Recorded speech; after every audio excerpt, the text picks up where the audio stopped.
Hey guys, welcome to lecture 2. So, unfortunately during the actual lecture, my mic messed up, so I'm redoing this YouTube recording afterward in front of my own computer and to put it on YouTube. So, I guess this should actually be better for you guys because it means the audio quality will be a lot better and I'll be focused. So, okay, welcome to lecture 2. In lecture 1, we covered all the pre-flop play basics. So today I'm going to cover post-flop play, even though there's probably still a lot of pre-flop topics that we didn't really have time to address in lecture 1. But I'll try to address those or get a guest speaker to address those in a future lecture. And I think I do need to talk somewhat about post-flop play so that you can use these principles in the tournaments that you guys play in from night to night. So okay, the first half we're going to talk about continuation betting, the fundamental theorem of poker, and look at some flops and analyze them. In the second half we're going to talk about implied odds, set mining, bluffing with draws, and talk a bit about just bluffing in general and how to balance bluffing with when you're betting with a good hand or value betting. Okay, so a reminder about attendance. You are responsible for ensuring that your attendance is marked down each class. So I'm not going to devote class time to attendance. You have to find your attendance person either before class, during the break, or after class, and make sure they check you down. Okay, and yeah, so this was a reminder for the live tournament, but we already had the live tournament as of the time that this YouTube is going to go up. Okay, so let's talk about some post-flop play. So we're in hijack -1. In lecture 1, we might have referred to this position as the low jack, but people also commonly refer to it as hijack -1 because it's one position worse than the hijack. We have ace-queen offsuit, which is definitely in the suggested opening range for hijack -1, and we open it up to 2.5 big blinds. Note that we have 40 big blinds. 2.5 big blinds is a bit more than the 2.25 big blinds as suggested in lecture 1, but it's basically fine because we have a comfortable 40 big blinds. I'd say if we only had like 20 big blinds, then definitely it's better to raise to 2.25 big blinds. But either way, that's nitpicky, and I don't think it matters that much your exact raise sizing. So let's say we raise, and both the small blind and the big blind call. So the flop is 9-8 deuce with no flush draws, and both the small blind and big blind check to us. So I want to discuss this situation because this is a common situation in poker when you check to the pre-flop raiser in Texas Hold'em. This is often conventional, and why is this? This is because the small blind and big blind, as people who just called our raise pre-flop instead of re-raising us pre-flop, it's hard for them to threaten to ever have a big pair on this flop. So we could definitely have pocket aces because we raised. The small blind and big blind, it's possible they're being tricky and that they can have pocket kings or pocket aces. But in general, if you put yourself in their shoes, and if they had pocket kings or aces, they would be tempted to raise pre-flop, re-raise us pre-flop, and put in more money pre-flop while their hand is one of the best. So, in general, it's much more likely for us than them to have a monster pair on this board.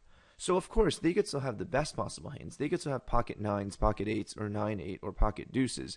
But even though they can still have the best possible hands, pocket aces, that's still a very good hand and much more likely than pocket nines. And it's much harder for them to represent pocket aces than for us. So in general, if they lead out by betting when they have a decent hand, like say 10-9, we can raise and put them in a lot of difficult positions. They can't really just go all in with their 10-9 if they bet say 200 on the flop and we raise to 450. They can't just go all in because it's pretty likely we'll have pocket tens or better, and it's much less likely for them to represent it. So in general, this is not always true and not true on all flops, but especially when the flop comes sort of safe. A flop where pocket aces is a very good hand. It's sort of conventional for them to both check to us. But remember, just because they both check to us does not at all mean that they have nothing. It's sort of conventional. They could easily have a very good hand here and be checking to us, or just have something like ace-9 and be checking to us. So the first question is, suppose if we want to bet on this flop, how big do we bet? So usually it's a good rule of thumb to bet something like half pot. It depends on the flop, but betting half pot is a good rule of thumb that for now. And it's the same sweet spot principles as we discussed in lecture 1.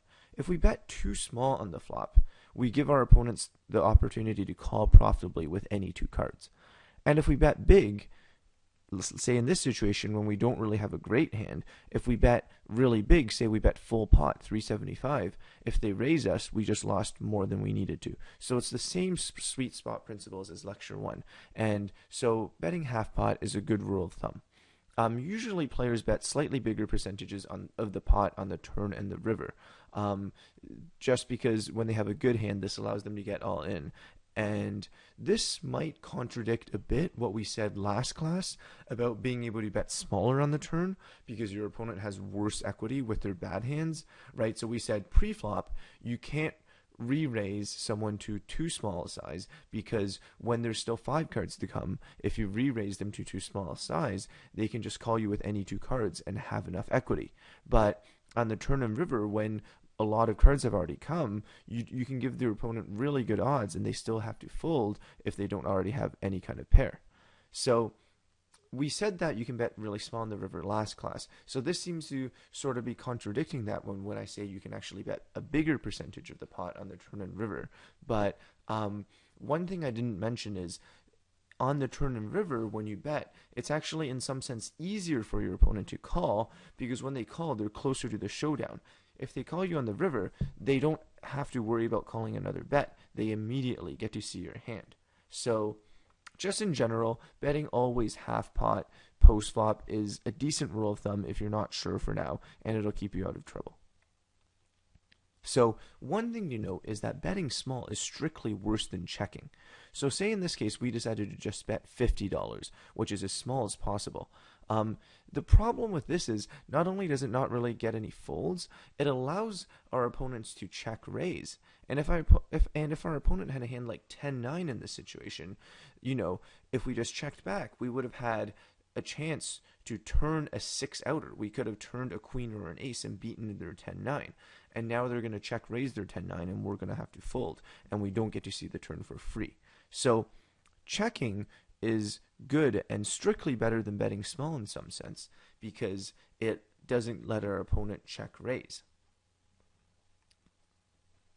So in this exact hand, suppose they both check to us, I would say betting 200 and checking are both fine plays.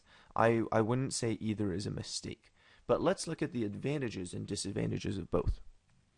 So if we bet 200 on this flop, the good thing is we don't let garbage like King Jack outdraw us, right? They'll probably fold King Jack if we bet, and if we don't bet, they have a chance to turn one of their 6 outs against us. The advantages of checking, though, is we get to see the turn card for sure, not getting check raised like we just mentioned. And another advantage sort of checking is with ace-queen, we already have ace-queen high. We're sort of only getting called by hands that beat us, right? He's probably still going to call us with a hand like pocket fives, and we're not really going to get a worse hand to call. So our hand betting is kind of useless in the sense that we're mostly only called by hands that are currently beating us, and all the hands that we're beating, like ace-jack and king-queen, are going to fold. So there's advantages of both, and I'd say both is an okay play. But let's suppose we change our ace to a king. Okay, so we have king-queen instead of ace-queen. Then I would say it's better to bet instead of check. Because by betting, now we get some better hands to fold. He's probably still going to fold his hands like ace-7 and ace-jack, hands with ace-high that beat our king-high. But now with king-queen, betting actually gets him to fold some better hands. So I would bet if I had king-queen. Okay, let's consider another hypothetical. Suppose we had queen-queen, which is a really good hand on this flop. Then I would also say betting is good, because not because we're getting a better hand to fold, but because we're getting a worse hand to call us, right? If he has 10-9 with a pair of queens, now we're beating him, and we get lots of hands like pocket fives, ace-8, 10-9 to call us. So I would say in this case it's also good to bet 200. So this sort of brings us to the fundamental theorem of poker, which I sort of hinted at in the first class. In general, especially post-flop, with the best hands in your range, you should bet to get them to call with worse hands. With the worst hands in your range, like, say, king-queen, which isn't quite exactly the worst, but it's quite a bad hand in our range, we should also bet to get them to fold better hands. With the middle hands in our range, we should check, because by betting, we fold out all weaker hands and keep in all stronger hands. So this sort of addresses the purpose of a bet, as we described in the first lecture. So with a hand like pocket sevens is a good example where I would definitely check, because we're just going to get called by all better hands and fold out almost all worse hands. Here's another tip. I said you should bet your bad hands because you can get your opponent to fold their better hands. But don't bet your bad hands or bluff your bad hands on scary as hell flops, even if you have a really bad hand. So say the flop came 9-8-7 all hearts. Even though we have a complete trash hand, I said we don't really want to bet to get them to fold better hands because there's just too much going on. They're probably just not going to fold. Someone's going to have a big heart or even a medium heart, or just like the 6 of hearts or the 10 of hearts. They're never going to fold with a flush draw and a straight draw. Someone will just have a pair so often. Someone will already have a flush or have a straight. So don't bluff scary as hell flops, even if you have nothing. Another tip is when there's a lot of players in the pot, say there's 4 other players, even if the flop looks like you can bluff them all off, someone's going to have a heart draw, someone's going to have a pair, or someone's just going to have a 7 or even a deuce. So in general, I wouldn't bet half pot here either because there's just too many people to try to bluff out. So checkpoint. We sort of talked about the general theory of when to bet post flop and how big you should be betting, which is half potish. Now let's take a look a bit at calling bets post-flop, because I've been noticing that too many people are calling too often with hands post-flop. So let's consider the following hypothetical situation.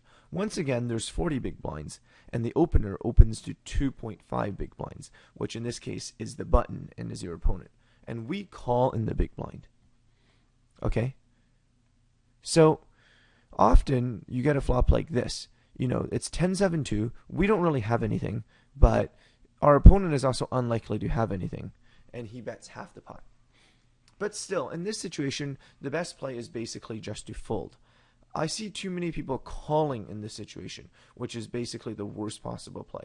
If you want to make a bluff and raise, I don't think it's too bad. But in general, you should just fold. Sure, your opponent could have 8-6 or 6-5. Your opponent could easily have a hand that you're beating. You could very well be folding the best hand. But one big thing in this spot is you don't have position. We're the big blind, which means we have to act out of position. We have to act first on the turn and the river. Even if we call here and our opponent happens to have 6-5, we have to first check the turn to him and first check the river to him.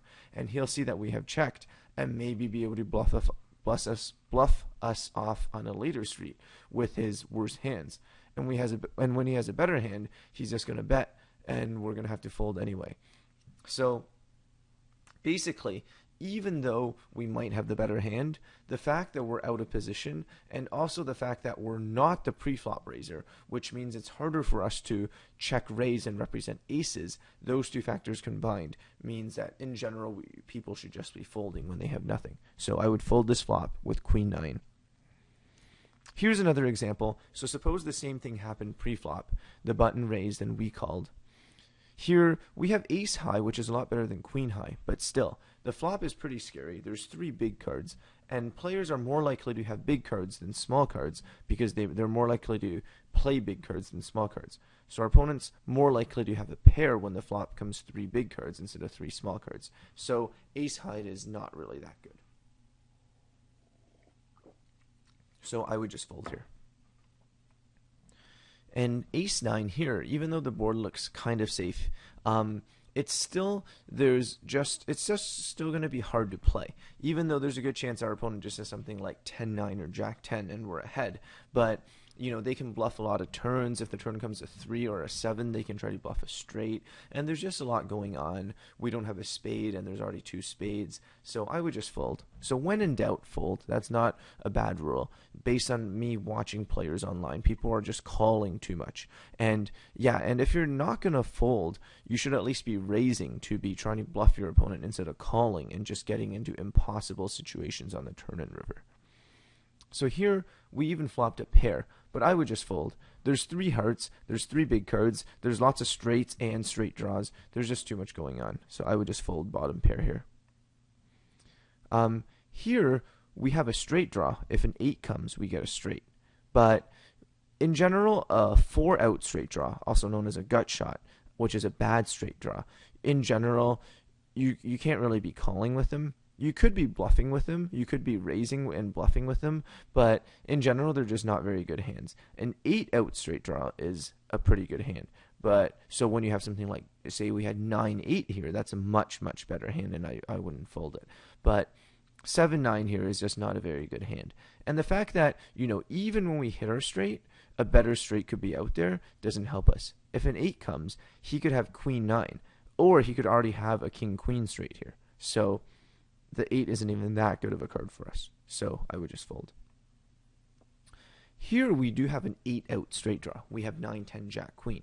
So an 8 or a King gives us a straight. But in both cases, once again, we won't have a good straight. When a King comes, any ace beats us. And an ace is the most commonly played card. So, if a King comes, either he's going to have an ace and beat us, or he's going to fold. He's never going to call us with a worse hand when we hit our straight from 9 to King. And when an 8 comes, I guess our hand is decent, but still, King 9 beats us, Ace King beats us. Here I would also fold, pocket 5s on a really scary board. Sure, we have a pair, but we're just not going to win. We just fold. So I give you a bunch of hands where I would just fold. And yeah, when in doubt, just fold. So yeah, so you could ask, okay, what if I think if I check raise, my opponent would fold? Why don't I bluff? That seems like a great play. So that's true. I don't think bluffing in some of the spots I just showed you is terrible, but still, there's better hands to bluff with. So basically, usually when you bluff, you don't want to be bluffing with absolutely nothing. You're usually bluffing on the flop because you have some kind of draw, even if it's a 4-out draw or a marginal backdoor draw. Backdoor draw means you have 3 to a straight or 3 to a flush on the flop. So you need 2 more cards of your suit or 2 more consecutive cards to form your straight. So most flop bluffs start not because you feel like your opponent is weak. They start because we have some kind of draw or we have some kind of backdoor draw. And and the bluff continues because good cards come for us where we can represent very strong hands. So in all of the previous spots, they're not even good bluff spots. There's much better draws that we can be bluffing with. Okay, now let's look at some situations where I would call. So here with ace 9 high, the board is a lot safer. The other board was 6-5-4, and I told you to fold ace 9. Here it's 7-3-3. And whenever the board is paired, ace high is pretty good on the flop, because when the board is paired, it's unlikely for our opponent to have a third of that rank. And especially when it's a pair of 3s, people just don't play that many 3s. He's not going to play like Jack 3 offsuit from the button probably, so it's just not that likely for him to have a 3. He could have a 7, but ace 9 high is pretty good here. I would call. And the fact that the 7 is a diamond helps us tremendously, because when the turn is another diamond, we can call down with our ace high again. Here I would call. I have ace 3 suited, and once again, there's already a diamond, and I have bottom pair. The board is pretty safe, and I also have a backdoor straight draw. If a 2 and a 4 roll off, I have a straight. So I would definitely call here. Here I would call. The board is scary, but, we have second pair and the best kicker, which is basically too good a hand to throw away even if the board is scary. And it's not that bad, because if an ace turns, we have 2 pair. And so the only really bad turn for us is a 10 or a queen, basically. Here I would definitely call. We have second pair. He could easily have an ace, but with a king, I would definitely call at least once. Here I would call. Definitely pocket eights on a very safe board. Sure, there's a 9 which beats us, but I would definitely call. Here I would definitely call. I have top pair, weak kicker. So yeah, here with ace jack on a jack 10-9 flop with a flush draw, I would call. So one thing to notice is in all these situations where I'm telling you to call, I'm not really telling you to raise. In all these situations, I think our hand is just not good enough to raise. Okay, so here, even though we have top pair and the best kicker, I still don't think it's good enough to raise and put our money in, just because there's too many hands that beat us. When the board comes all connected, not only are players potentially, they could have straights, two pair combinations are also more likely, right? Because people like playing connected cards pre-flop. So on a jack 10-9 flop, we need to be scared of not only king queen and queen 8 and 8-7, we need to be scared of jack 10 and 10-9 and jack 9. And there's just too many ways to beat us. So I would just call. Here, our hand is pretty good, and there's not much that beats us, but we're also not getting too much worse hands to call our check raise unless they're just dominating us, like pocket sevens or better. So I would just call. Okay, so yeah, so this is what I was saying earlier. All these call hands I don't think are good enough to raise. So I would just call. I feel like by raising, they're going to fold other worse hands and call other better hands, which is exactly against what we want to do, according to the fundamental theorem of poker. So I do want to go through all the call situations again, though, because for some of them you could argue for check raising, because by check raising and getting your opponent to fold, even if they fold all their worst hands, you protect your hand. So you could argue that we want to check raise because even though you're getting your opponent to fold their worst hands, they're often folding hands with 6 or more outs against your hand. So let's go through them again and talk about how vulnerable our hand is to their hand outdrawing us on the turn. Okay, so the first hand, we're pretty vulnerable.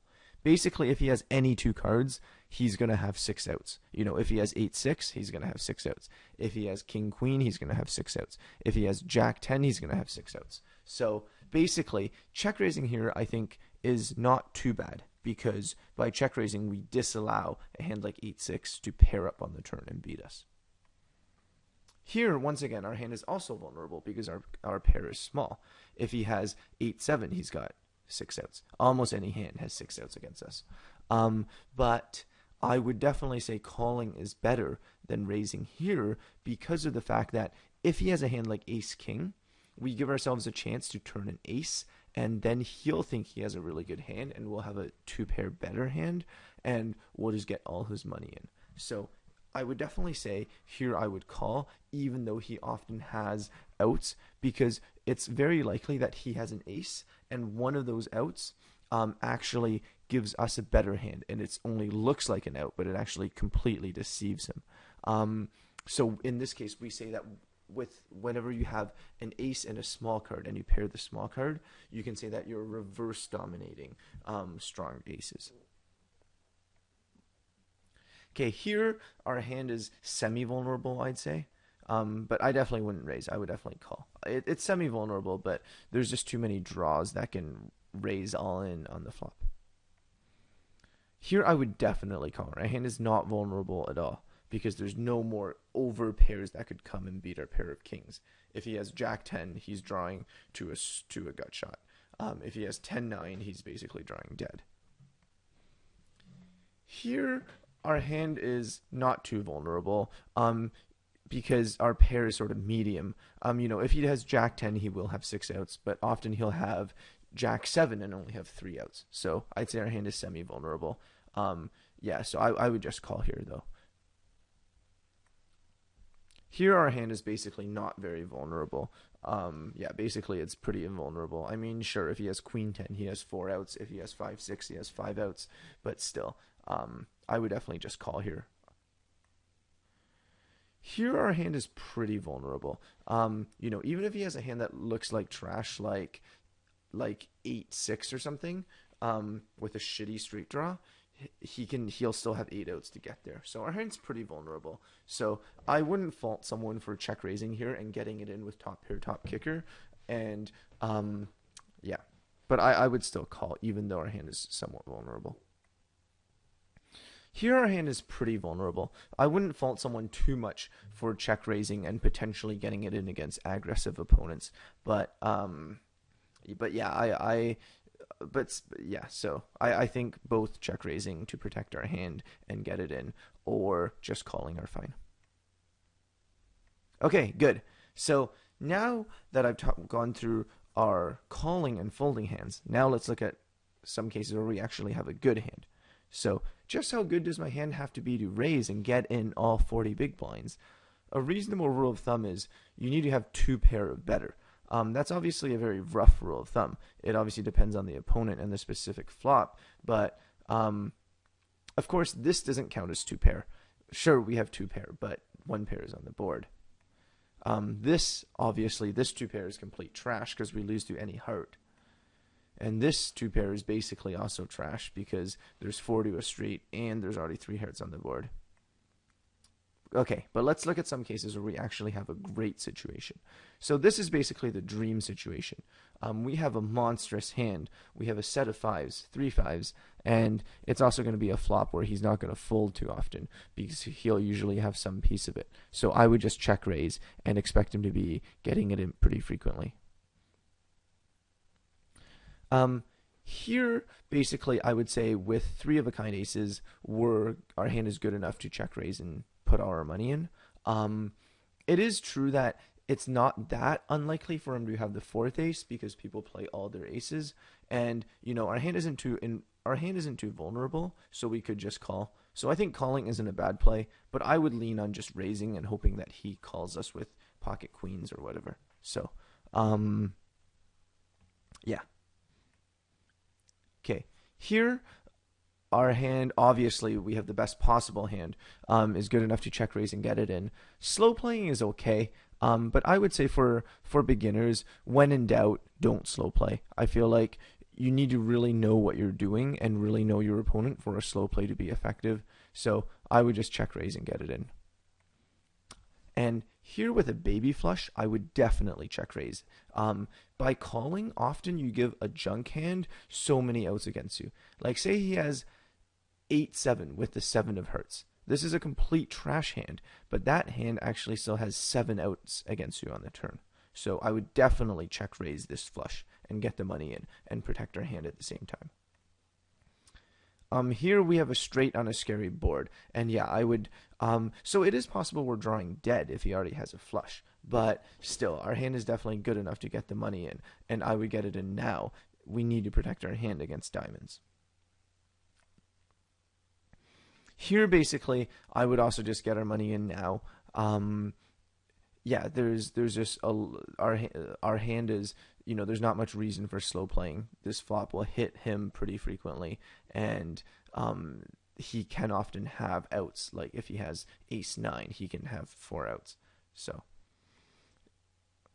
yeah, so all these are situations where we had a really good hand. I'll show you some situations where I think even though we don't have 2 pair, it's good enough to put all the money in. Let's say we slow played aces pre-flop. When the flop comes like this, I would just get it in. Here I would definitely be getting our money in. I said we can fold ace-jack on a jack-10. Sorry, not fold. I said we should just call ace-jack on a jack-10-9 flop and don't get all the money in. But on a jack-7 deuce flop, our opponent is a lot less likely to have 2 pair, and he can't have a straight. So there's just so many fewer combinations of hands that beat us. It's unlikely that our opponent will have jack-2 or 7-2, right? He might have jack-7, but we're basically only losing to pocket queens, pocket kings. Pocket aces is less likely because we have an ace, and then a set of 7s or a set of deuces or a set of jacks, which is extremely unlikely. So I would just check raise here and get it in. Here with top pair and a good flush draw, I would check raise and get it in. Okay. Now, all those situations I showed you before, we had a decent amount of big blinds. We had 40 big blinds. As your number of big blinds dwindles, you need to be less picky about when to check raise and put all your money in. So if we only have something like 25 big blinds, and let's say we call with Jack 8 suited, I would definitely be check raising on this flop and getting all the money in. Because when we only have 25 big blinds instead of 40 big blinds, we're just risking so much less by putting our money in. Same thing here. With ace-7 on a 7-6-5 flop, I would just put all my money in. Pocket 7s on a 5-4-2 flop, same thing. Okay, good. So let's take a break and resume later.